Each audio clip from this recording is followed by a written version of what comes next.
My name is Emily, and I am a domestic robotics researcher. So my approach, my methodology, if you will, is to become completely immersed in domestic robotics. So I actually live full-time with a robot. And what I aim to uncover are the practicalities behind how humanoid robotics intersect with legal regulation, institutional policy, and digital and physical infrastructure. And I do that by welcoming the robot into every aspect of my daily life, my friends, my community, my household, and try to bring up these moments that I call tangible confrontation. So it's very difficult to get, let's say, an institution to engage in a hypothetical. You see robots running in a straight line, or you see them dancing on their own, or you see them doing kung fu moves, but do you ever see them opening a door? Picking something up? No, right? So there's all of these entities of having to consider that I need to then navigate around it and make sure that it's moving properly. And then of course you also have sort of sensitivity as well in terms of going out with it. And if there is someone who's uncomfortable by it, typically if people can see me with a controller, and I always make sure to be friendly, be open, ask questions or answer questions, very open-ended. I never press somebody. If somebody doesn't want anything to do with a robot and we're walking by, that's fine. You know, there's no pressure or anything like that. They're named Gemini, ChatGPT, Claude. And Claude, technically speaking, if you check on Anthropic, does not have a gender, but they lost their gender. And that's fine. And I understand sort of that now we have this almost like oracle, view of them, or that's also starting to wane. But then what I was very passionate about was making sure that once they gain a physical body back again, or they gain a physical body and they start to do domestic labor, that we don't assign them a female pronoun, because then we are just moving backwards at breakneck pace. And if the emotion is negative, I do worry because I see a lot of videos online of people who act out their fears and frustrations onto physical AI. If you get mad at software AI, what are you going to do? But if you get mad at physical AI, you could potentially do some harm. So I'm protective, but I wouldn't say that I'm emotionally connected because it just does not necessarily have the software to support that.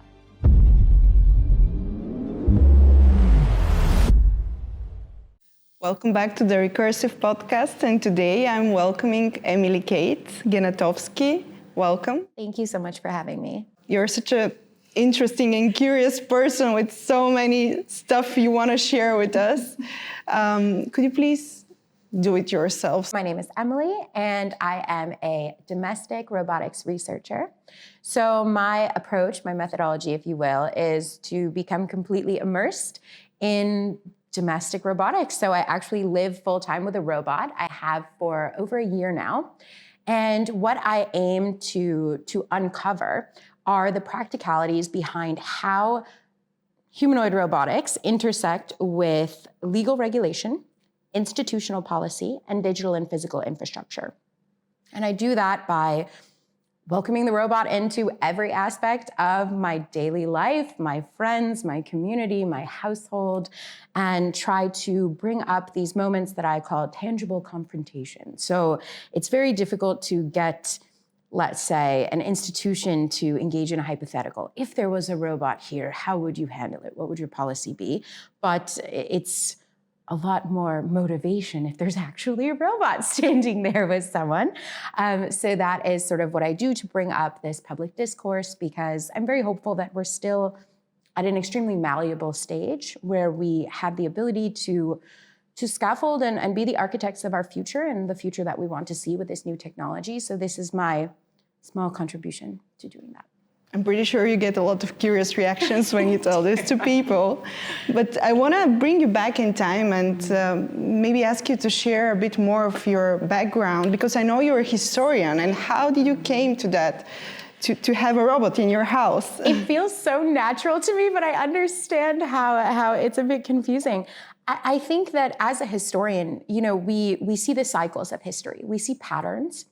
And the patterns repeat themselves. And I think at each moment in history, when specifically and especially when transformative technology comes in, and disrupts the way in which we construct our society. So where we draw value, where we draw personal identity, how we tax, all of the different elements of our society, it feels like we're on this precipice that we've never been on before. And it feels like we have this sort of extreme moment of uncertainty. And whereas that's true, it's not without grounding and it's not without historical contextualization.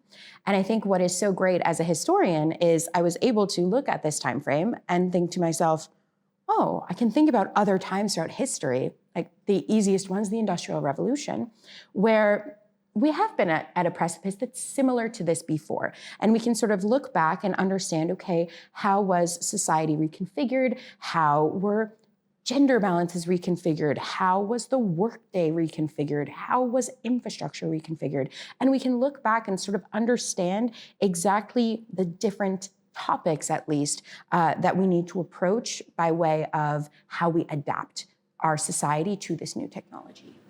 And you mentioned previously in the interviews that you are focusing more on the practicalities of that, not so much on the philosophy, whilst in the media right now, the philosophy is so overly discussed.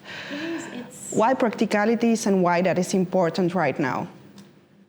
You know, the sort of theory and philosophy, it's very simple to embrace fear. It's very simple to embrace ridiculous excitement. It's very easy to embrace these sort of polarities of the reaction that people can have to this new technology. And I think when you bring something and you ground it in practicality, it's a little harder to get so wild about it, right? I think that we start to have very different conversations, whereas people who, maybe there's somebody who is absolutely terrified of AI or robotics, and somebody who is incredibly passionate and excited about the opportunities that presents. They both have to meet in the middle and have a practical discussion about if it needs a ticket on the tram. So I think that it's a very great way to sort of cut through a lot of the noise that is permeating the public discussions about this type of new technology, because of course, a lot of this discourse is happening online, which of course the algorithm is going to, prioritize these sort of highly polar viewpoints, these very emotional viewpoints. And I obviously am very excited about it, but I also try not to necessarily lead in one direction or another with emotion, but rather just place a debate in front of people and let them share. And I do get a lot every single day of very mixed emotions surrounding it. And I think that it's so important to give people a venue to discuss, because if people are only responding in very highly emotional ways, a lot of times they also won't even be talking to each other. And I think that this is also something that's super challenging these days, to get people to meet in the center, to have discussions, to be speaking about practicality and not necessarily only emoting over something, but talking about constructive ways that we can navigate it. And even if the answer is, they shouldn't be allowed on the tram, okay, that's the answer. So I think that it's great that when you have practicality as a discussion point, you welcome in almost every viewpoint, and you don't necessarily alienate, because we're not talking in theory, we're not talking in abstraction, we're talking practicality, and everybody can be involved in practicality. Can you tell us more a bit about Tova? Of course. Do you call them he, she? Great first question. This always happens as the first question. Tova is an it. And I was very passionate about making sure that Tova is referred to as an it, because if we look back, again, historian, we don't have to look back too far, but these early voice assistants were a lot of people's sort of first interaction with AI, and they were named Siri and Alexa, and these are female names, they had female voices, and these assistants were there in an assistant role. They were setting timers, they were making reminders, they were answering questions, they were ordering things that you were running out of online. And I think that once we saw the role of these AIs transition into knowledge work and gain capacity, all of a sudden, they're named Gemini, ChatGPT, Claude. And Claude, technically speaking, if you check on Anthropic, does not have a gender, but they lost their gender. And that's fine. And I understand sort of that now we have this almost like oracle, view of them, or that's also starting to wane. But then what I was very passionate about was making sure that once they gain a physical body back again, or they gain a physical body and they start to do domestic labor, that we don't assign them a female pronoun, because then we are just moving backwards at breakneck pace. And considering that a lot of the domestic applications for robotics are going to be cooking, cleaning, laundry, things like this, I was very passionate that it not have at least a female gender, and in that same measure, a male gender. And I aim to hopefully help guide us in the direction that this is going to all just be seen as domestic labor. And that's all it is. That's all it has been. However, it's historically fell on women to complete. So that's why I'm incredibly passionate that we not gender the robot, but I get asked this question every single day. And Tova is a Unitree G1 EDU2 with an upgraded hand. And it is a beautiful piece of machinery. It's a wonderful system. I will say that there are a lot of components that work very differently within the deployment here under EU regulations than it would in domestic deployment. It actually comes from a laboratory in China. And it is state-of-the-art and cutting edge, but it is perfectly legally compliant, and as such, it has lost some of its capacity, so it doesn't actually know who I am, even though I live with it every single day. It does not sort of read any biometrics, and it does not store any data.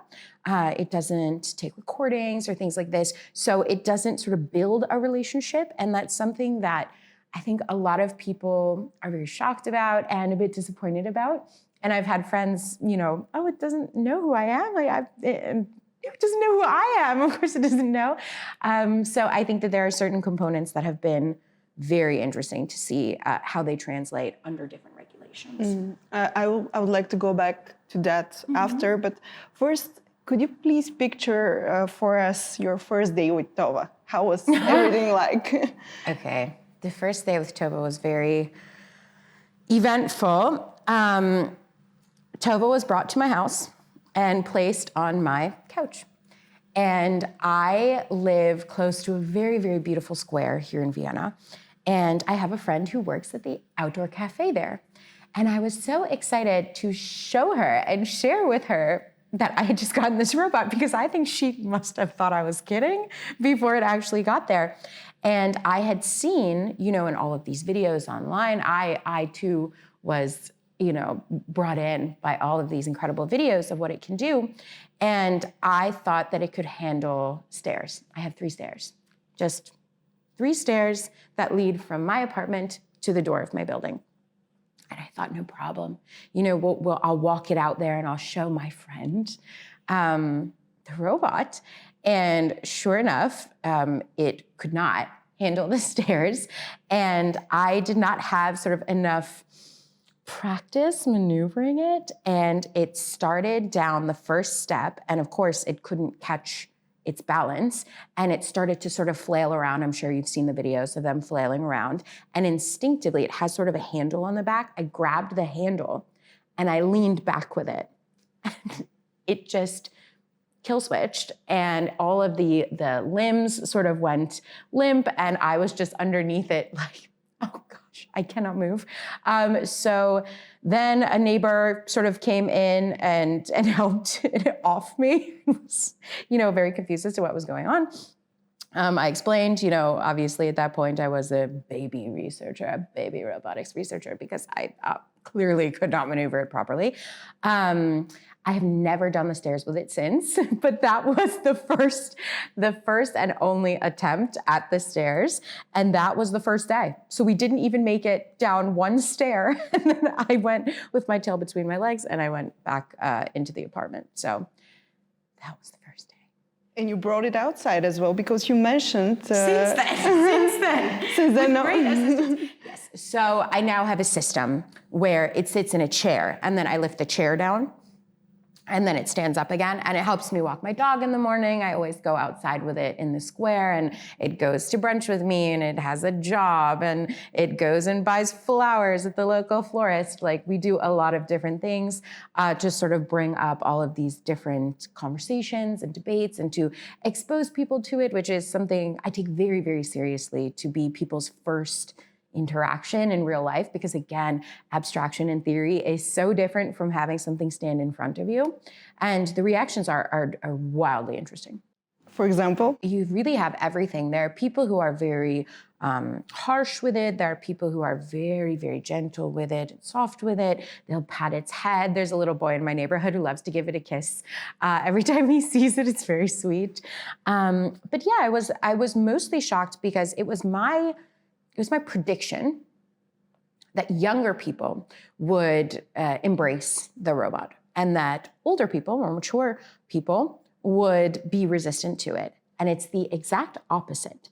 And I think that it's very interesting to have run this experiment in this time when this conversation now is in the zeitgeist. It is being discussed everywhere. And there's so much permeation of the fears about labor obsolescence and economic restructuring that the younger people see robotics, or they see AI more as a threat to their livelihood, to all of the work that they've done in their education, and being sort of replaced in the workforce, and having what they have built or what they are hoping to build be threatened by this technology. The older generation is beginning to retire. They're beginning to think about their care plans. They're beginning to think about how they'll maintain their independence in their home without having to move to a care facility. And they are so enthusiastic about the potential that this technology can have for them, that it can mean freedom, independence, that it can open up and unlock a very different future than they thought they had, in a positive way. And so I have been shocked to my core. I understand the mechanisms behind it now, speaking with everybody about it, because each conversation can take anywhere from 20, 30 minutes to hours and hours and hours with people. And to hear sort of the difference in what it represents to them is fascinating to me, and is the exact opposite of what I expected when I began. Mm-hmm. And what are the obstacles living with a robot and going out on the street? You mentioned what aren't the obstacles? Everything's an obstacle. Everything's an obstacle, which is so delicious as somebody who's looking for obstacles, I suppose. It's everything. And I will say that when it comes, this would be the discussion, the legal regulation, institutional policy, and digital and physical infrastructure.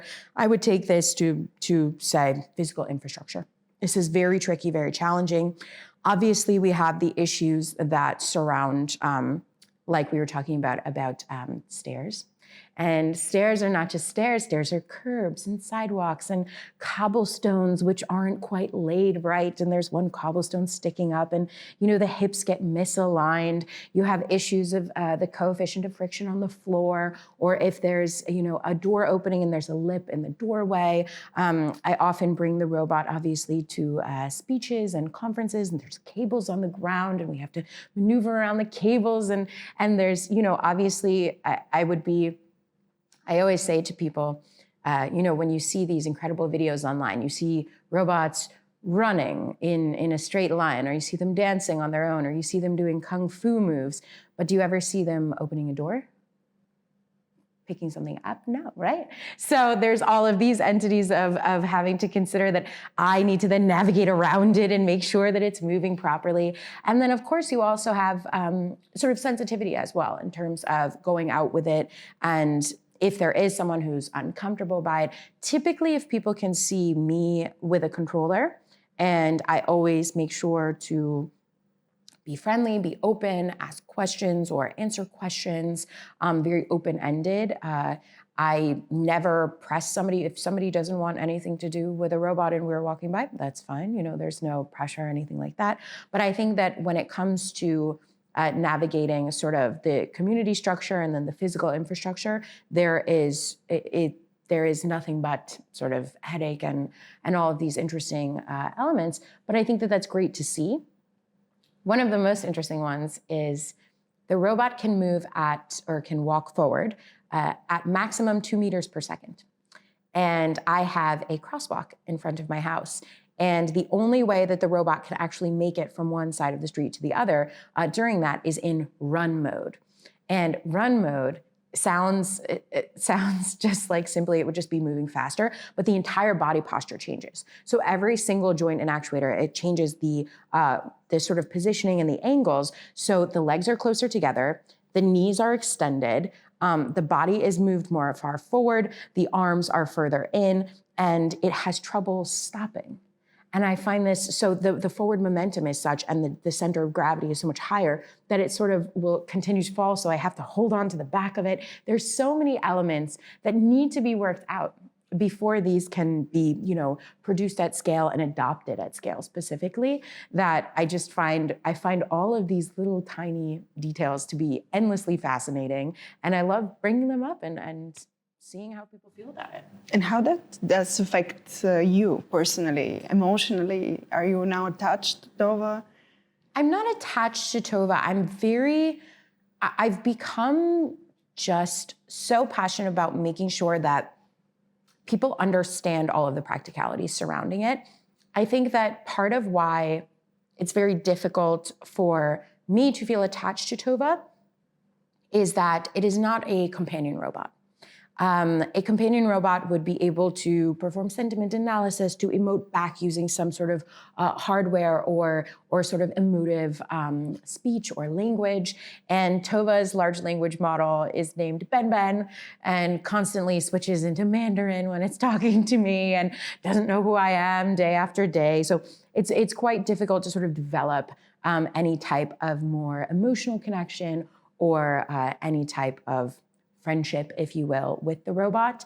I'm protective because I do know that sort of this public sentiment throughout this year has become even more polarized, and that there are people for whom AI does represent this existential threat. And in the absence of having a public dialogue that is sort of centered around and encouraging of taking action, of feeling empowered to make change, to scaffold the future, to be the architect of the world that we want to see, which we still can, I think that people feel emotive towards it. And if the emotion is negative, I do worry because I see a lot of videos online of people who act out their fears and frustrations onto physical AI. If you get mad at software AI, what are you going to do? But if you get mad at physical AI, you could potentially do some harm. So I'm protective, but I wouldn't say that I'm emotionally connected because it just does not necessarily have the software to support that. And as someone coming from the US now, you live in Vienna, what do you think about the regulations? We have the AI Act here, we have the GDPR. What would be your comment on that? I love them. I'm so grateful for them. I'm so incredibly grateful. I think that it's very interesting because I think that they are a wonderful sort of human-centric and protective group of measures. I do see areas in which I think we really need to expand a lot of these systems in order to foster trustworthy AI and physical AI. So I have become intensely involved in the push for the expansion of the eIDAS 2.0 digital identity framework.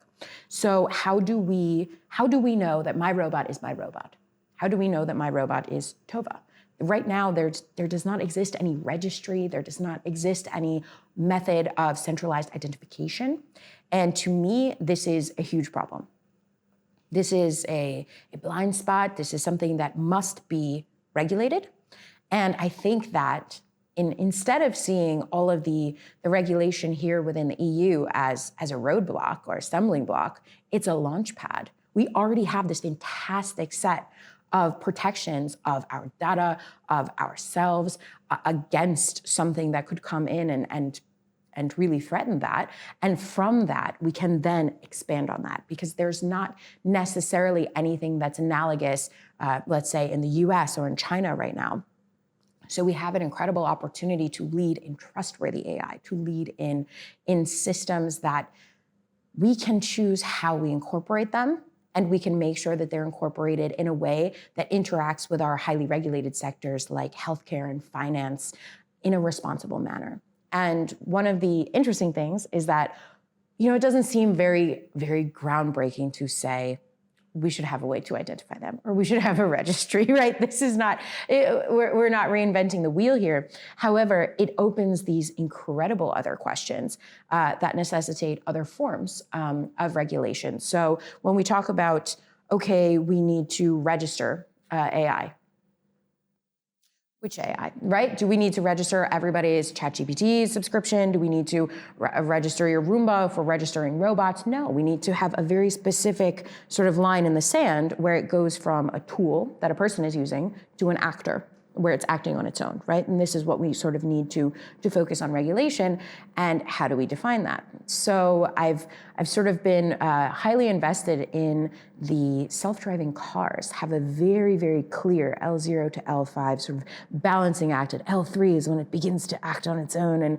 And there's very clear regulation in some other areas that I think we can use as inspiration for a framework. It's not analogous necessarily that we can say that we just adopt it that way, but there are fantastic roboticists who have basically suggested, these types of levels. And there are so many steps that need to be taken. And I'm happy to say that there is now a lot of people working on this. And I think that this is the type of messaging that I would rather the public be hearing about. It's maybe not fun and sexy to say, oh, we're talking about the different levels of autonomy, or we're talking about registering, robots or things like that. But this, I think, is the type of discussion that can act to empower people and to say, yeah, people are actually working on this right now.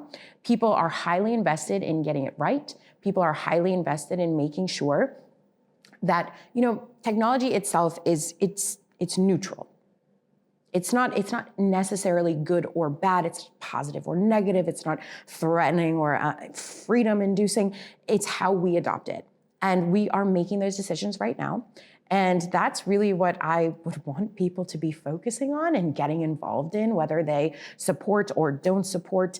I think that it's important that we welcome more voices in.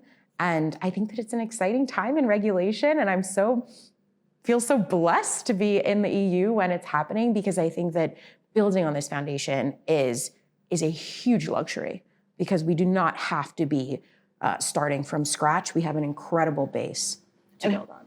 How important is the tech community here in Vienna, or in general in Europe? Is it active? Is it helping you to contribute to these questions and mission? Absolutely. It's a completely different mindset here. Mm-hmm. I think we see sort of regional priorities, and the regional priority, let's say in the States, innovation, move fast and break things, make money. In China, it's a very unified policy. They're very, very clear on the direction that they want to go, and they have everybody working towards the same common goal. And here, I think perhaps, we are not creating these, the very first, this robot, or the very first of XYZ software AI or something like this, but we're leading in regulation.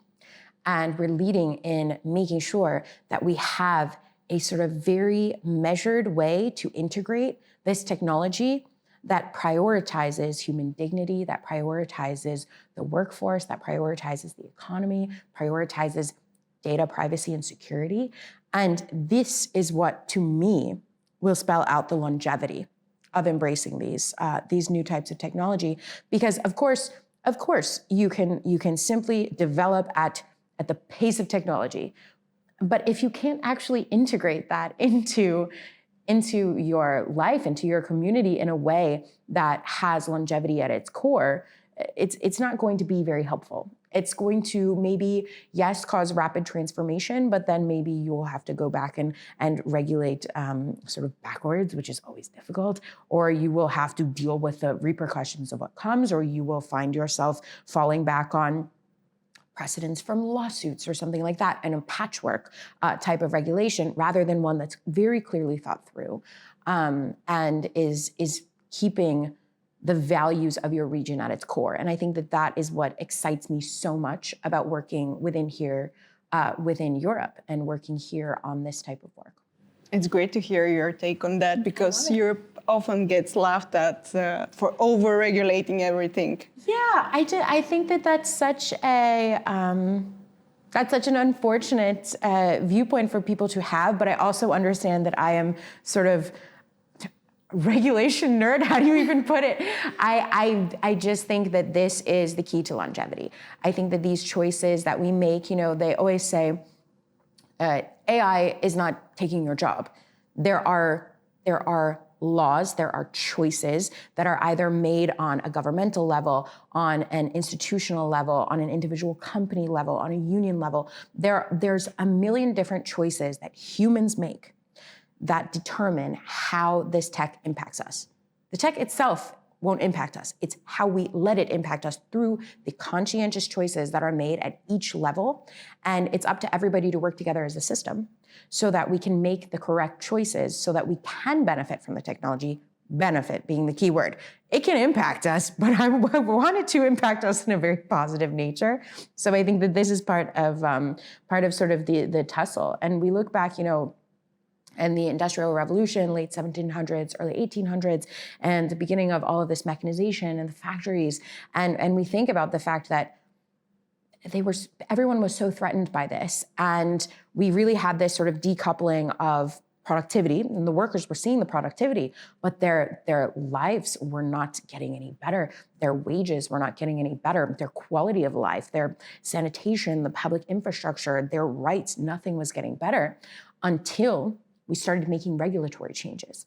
Once we made the regulatory changes, we had child labor laws, we had the 40-hour work week, we had the weekend, we had all of these wonderful things that we take for granted now that are there because we were able to increase productivity, profitability, then make the decisions that would make laborers have a better situation. And I think that we will get there with this particular technological transformation, but it takes very conscientious effort. It takes systems working together. It takes people wanting to make those decisions. And I think, of course, there's always going to be economic incentives to move in a certain direction, but we can also have regulatory incentives. We've already seen in China, there's been now the second ruling that says that you cannot replace a worker simply because AI can do their job. Wonderful. We need more of this. And I think that we will be seeing a lot more protections coming hopefully, and yes, here within the EU will be ideally leading the charge, and we'll see what happens. Is there a specific concern for Europe right now that you see? Right now, we are sort of dealing with this impending possibility. It was funny because I was on a panel yesterday and we were all from such different perspectives, but there was a woman who was leading a large company, and she was saying it's so tricky because we keep preparing the workforce, and we're not sure exactly what we're preparing for. So this was such a funny way to put it because yes, absolutely. We're not exactly sure how how this new technology is going to impact the workforce, the economy, the culture, how we extract value, how we identify ourselves, all of these things. But we have some clues. And I think the most sort of stress-inducing is probably the impact on the workforce for a lot of people. And I think that we will see more protective measures come in to try to alleviate that. Still in the public discourse, in the general discourse, there is a lot of negative talks towards AI, and like with all the famous philosophers and podcasters, etc., we speak about AGI and everything. Even like companies like OpenAI use it in their marketing strategy to push forward for innovation. How do you think that would be changeable in a way so we can switch the public conversation? How can we change the conversation? I have a very, very, very heartfelt philosophy on that. I don't think that any of the conversations that we are having, any of the emotions people are feeling are unfounded at all. I think it's very valid to have concerns about the economy, to have concerns about the environment, to have concerns about human dignity. These are conversations we absolutely need to be having, but I feel that we are only having half of the conversation. We are having the panic portion of the conversation, and we're completely lacking the empowerment part of the conversation. If we can now empower people and give them, let's say we discuss with them potential regulation that is trying to be pushed through. Let's say we talk to them about ways in which they can get involved and they can activate themselves and empower themselves within this conversation. I think it's completely fine to embrace every emotion when it comes to AI, whether it's fear or optimism or hope or skepticism. A lot of people say AGI is not going to happen. That's fine. But I think that the most important thing is that we give people tools in order to empower them, because we are still at the phase where we can do so much regarding how we welcome this into our world. And I feel that when we have half the conversation, we strip people of that empowerment feeling. We give them the panic and we don't give them the tools to fix it. And in some ways, having these very high emotions would be great if we had the whole conversation, because people are motivated, but they're just lacking that next step. So I think it helps to introduce nuance. I think it helps to introduce practicality, like I say, to meet in the middle and be able to talk about something practical. I think it helps to make people aware of different directions we can go. So whether that's different potential regulation, whether that's different regions that are handling things differently, and you can look and say, oh, well, actually, over there, they're doing it that way, and that seems to be working, but to put it here, we would have to make a few changes.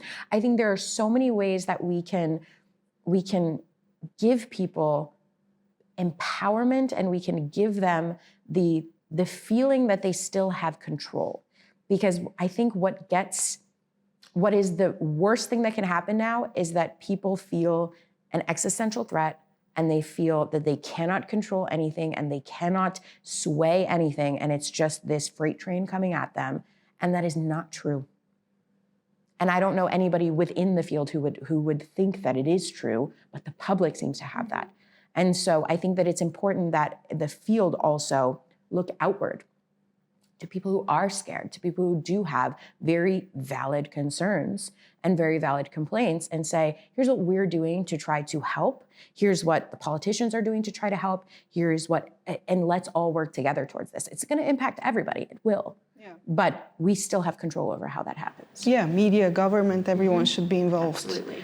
And what are your next steps in your research project? What are my next steps? So right now, the policy push that I'm making for the identity and registration is sort of at the core of the policy that I'm looking to adopt, looking for the EU to adopt. And in addition to that, I am incredibly proud because I have founded an Insurtech company. So one of the biggest issues that I found with my own research is that there is this liability gap, right? I always tell the story that the first day when the engineer came and dropped off the robot, he said, okay, I feel like I should tell you this model, not my robot, this model recently broke a woman's nose. I know. And I said, excuse me, because I was shocked and I was nervous and scared, and I had visions of it just flying off the handle, and really, it turns out it was being teleoperated, and somebody was teleoperating it, made a big gesture, and because of the big gesture, and technically I understood when he explained it to me. However, he used this phrase of, well, it wasn't really its fault, right?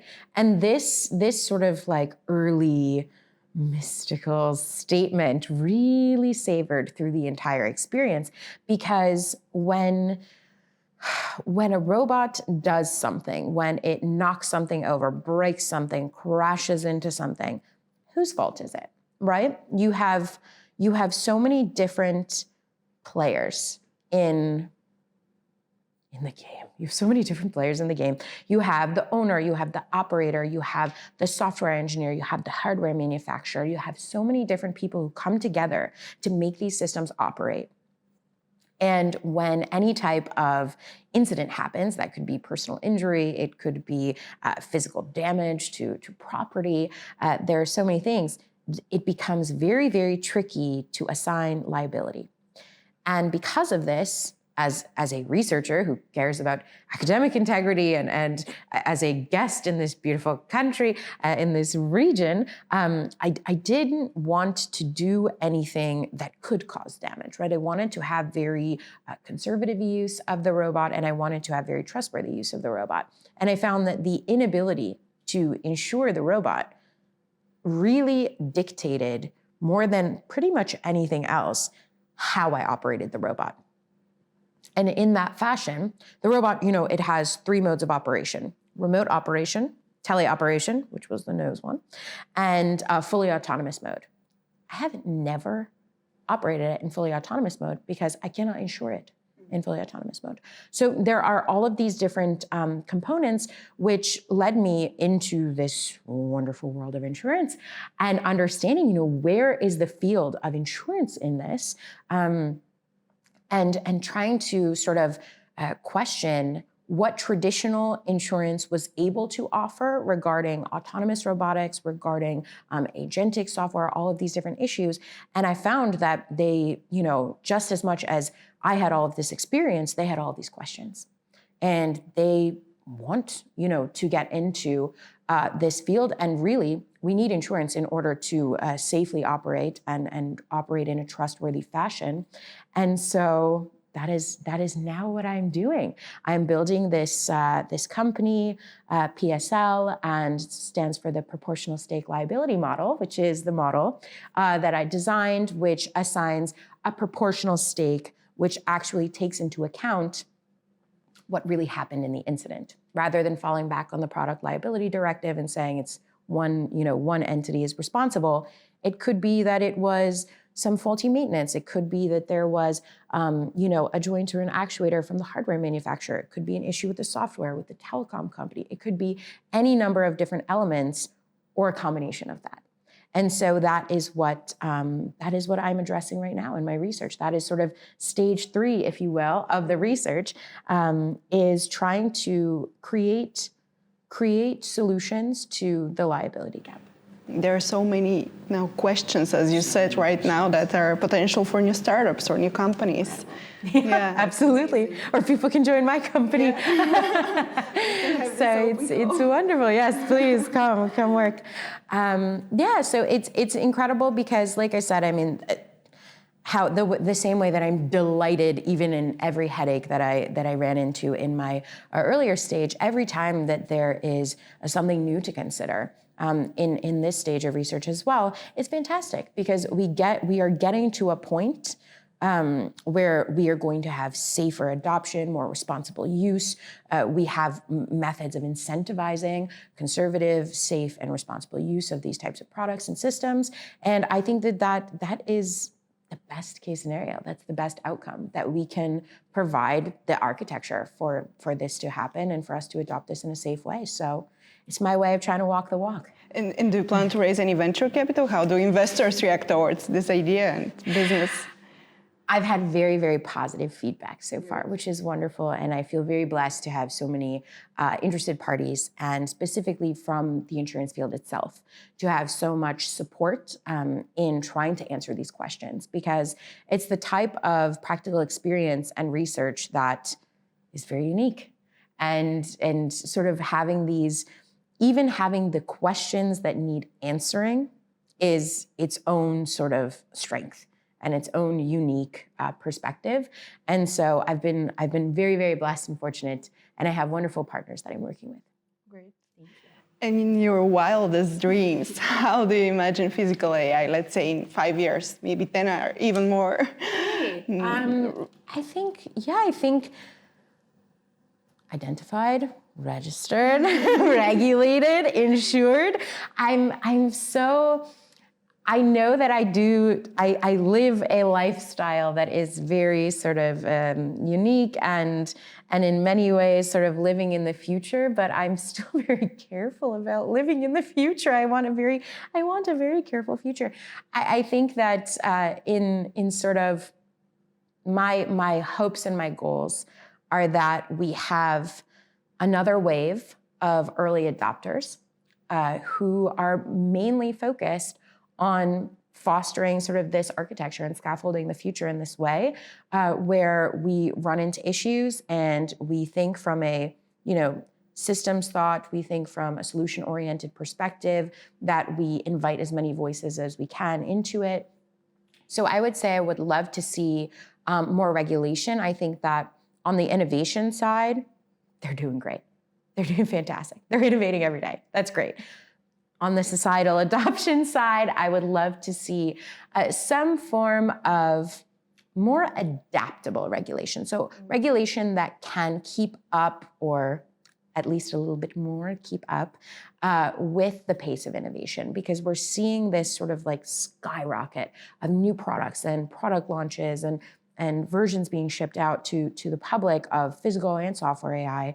And I think that as each new element comes into play, now we're seeing modular robotics. So the original regulations that surround, for instance, like the Product Liability Directive, is a bit outdated already, right? And that's fine, but I think that it would be great if we had some sort of mechanism to adapt regulation to the pace of innovation, so that we can have more safe adoption and people don't necessarily have to wait or experience capability loss or have any of these sort of barriers to adoption, but that we can still have safe regulation, because this will make the transition smoother for everybody. Yeah, and not really believe in sci-fi films. I read a comment of yours that actually. I love sci-fi films too. I have seen every episode of Star Trek, every Star Wars. I love them as much as the next person. But there's also a place, by the way. There's also a place for the debates that they bring up, right? And I think that it's so fun. I taught this incredible master's course on large language models and prompt engineering and humanities research here at Uni Wien. And I assigned a Star Trek episode, The Measure of a Man, where it was all about Commander Data and does he have personhood? Does he not have personhood? Should he be able to, control these? Yes, there's some level of abstraction here, but I also think that it can help to discuss those things. But we have to keep in mind that these are sci-fi, that these are characters. But I think it gives people these like wild expectations and these incredible expectations. And listen, the industry is just as sort of responsible for this, putting out these highly choreographed videos of what these robots could do, not what they can do. I always make this distinction and differentiation, because I have people every single day. It's like every boy who meets the robot. Can I fight it? Can it do some kung fu for me? And I'm like, this is my robot. No, it's not going to do that with you. So it's super, super interesting. But yeah, media representation is an enormous factor in how we adopt these tools and technologies. And who knows, maybe there will be more sort of literature or more a representation of something maybe slightly more accurate to where we are in robotics or in AI. But it's always great to get people talking, but I think we also need to recognize what's more philosophical and inspirational versus what's more practical and realistic. And as we are approaching the end of our conversation, any last words or one practical message you would like to share with our listeners? Oh my goodness. I would say get involved. Have these conversations, because whether you are really, really pro AI and you see all of these wonderful benefits, in that regard, maybe you should listen to some other people's fears. And if all you feel are fears and hesitation, listen to the other side of the aisle. I would say listen to the other side of the aisle, hear what they're saying. I think everybody is often speaking in their own echo chamber. They're speaking to the people who share very similar opinions to themselves. And something that Life with the Robot has done is it sort of broadened my exposure to everybody, because the robot just elicits emotion and language and conversation and opinions and everything. And I take it all with as much grace as possible, because I'm eager to hear it. And I think we've sort of lost that. So I think no matter what, or maybe if you've listened to this long or watched this long, maybe you are pro AI. But I think that it's so important for people to get involved, have these conversations, whether you are a member of a labor union, or you can speak to your boss about a company policy, or you can test out new products yourself, or you can look into how a model was trained. Anything that you can do can help. And I would just say, get involved and make your voice heard on either end of the aisle.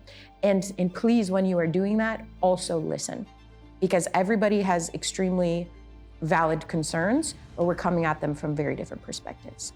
So the more that we can understand where each one is coming from, I think the better off we'll be. Emily Kate, thank you so much for joining us. Thank you so much. This was so fun. Thank you. Thank you.